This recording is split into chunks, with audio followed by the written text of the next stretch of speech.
During that time in Arabia, it was a common practice that when a child was born, they would be sent to live with Bedouin foster families from the rural areas. This was done so that the child could grow up in a healthier environment and learn pure Arabic. When the caravan of foster mothers arrived in Makkah, they began searching for houses where children had been born. Many houses had received foster children, and now they were left without any child. Only one orphan child remained. When Halima Sadiya arrived in Makkah, she found out that all the other women had already received children.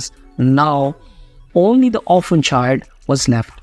Halima said to her husband, Abdullah bin Haris, "By God, I find it very unpleasant to return without a child while all the other women will have children with them. They might criticize me, so why don't we take this orphan child with us?" Abdullah replied, "There is no harm. Perhaps Allah will bless us through this child." So Halima went to the house of Abdul Muttalib. Abdul Muttalib and Amina welcomed her. Then Amina radiallahu anhu brought the child to them. The child was wrapped in a white shawl with a green silk cloth underneath. He was lying straight, and a fragrance like a musk was spreading from his body.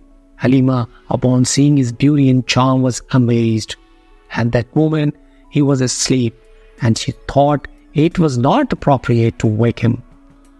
However, when she gently placed her hand on his chest, he smiled and opened his eyes, looking at her lovingly.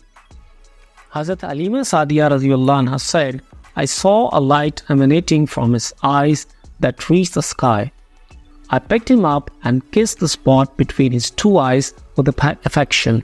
Then I sought permission from his mother Amina and Abdul Muttalib to take him with us on the journey. I brought him to feed milk. When I placed him in my lap to feed him milk, he started drinking from the right side. At first, I tried to make him drink from the left side, but he refused. He only drank from the right side. Later on, he continued to drink from the right side. My child drank from the left side. Then the caravan departed. I rode my donkey with him. When a donkey started moving, it moved so swiftly that it left all the other riders behind. Initially, the donkey lagged behind because of its feebleness.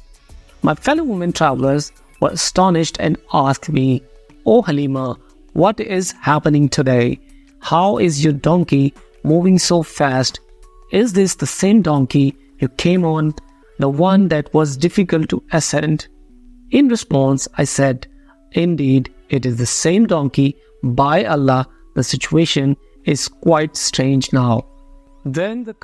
After that, we reached the neighborhood of Bani Saad. At that time, this area was barren and afflicted by drought. That evening, when our goats returned after grazing, their udder were filled with milk unlike before. The milk flowed easily, which was not the case previously. We milked the goat that evening and all our vessels were filled. We understood that this blessing was because of the presence of this child. The news of blessings spread throughout the region, and people from nearby came to witness it. Thus, 2 months passed. By the end of 2 months, he began to move, and at the 8th month, he started speaking. During his 9th month, he began to converse clearly. During this time, we witnessed numerous blessings associated with Halima Sadiya radhiyallahu anha said, "When I brought him to my home, there was no house in Bani Saad from which the fragrance of musk did not emanate. People started loving him because of this. When we started milking him, blessed words came from his tongue. Allahu Akbar Kabira, Walhamdulillahi Kasira, wa Subhanallahi Bukrata wa Asila, meaning Allah is great, abundant praise is for Allah, and glory be to Allah in the morning and evening." Then, when the Prophet ﷺ turned 2 years old, we brought him back to his mother. It was the custom to return children to their parents at this age. We had witnessed his blessings, and our desire was for him to stay with us for a more extended period. So we talked to his mother about it, saying, please grant us permission to keep the child with us for 1 more year. We fear that the diseases and the harsh climate of Makkah may affect the child. When we repeated this request several times, Hazrat Amina Raziyallahu Anha agreed and we brought him back to our home. When he grew a little older, he would go out and play with the other children. He seems to enjoy playing with them, but he never went too close to them. One day, he approached me and said, Mother, why don't my brothers and sisters come into my sight? I explained to him that they went to graze the goats in the morning and return home in the evening. Upon hearing this, he asked me to send him with them, so I agreed and sent him with his brothers. He happily played with them and returned home in the evening. One day, my children returned in an anxious state, running toward me and said, Mother, hurry, otherwise my brother Muhammad sallallahu alaihi wasallam will be lost.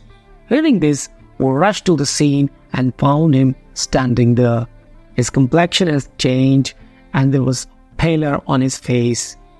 It was not because he had injured, but because he had seen the angels. I asked him what happened. He replied, 2 men came to me. They were wearing white clothes. I asked, were they the same ones? He said, yes, they were. Then both of them came close to me, grabbed me, and opened my chest. They searched for something inside me, and eventually they found it and took it out. I don't know what it was.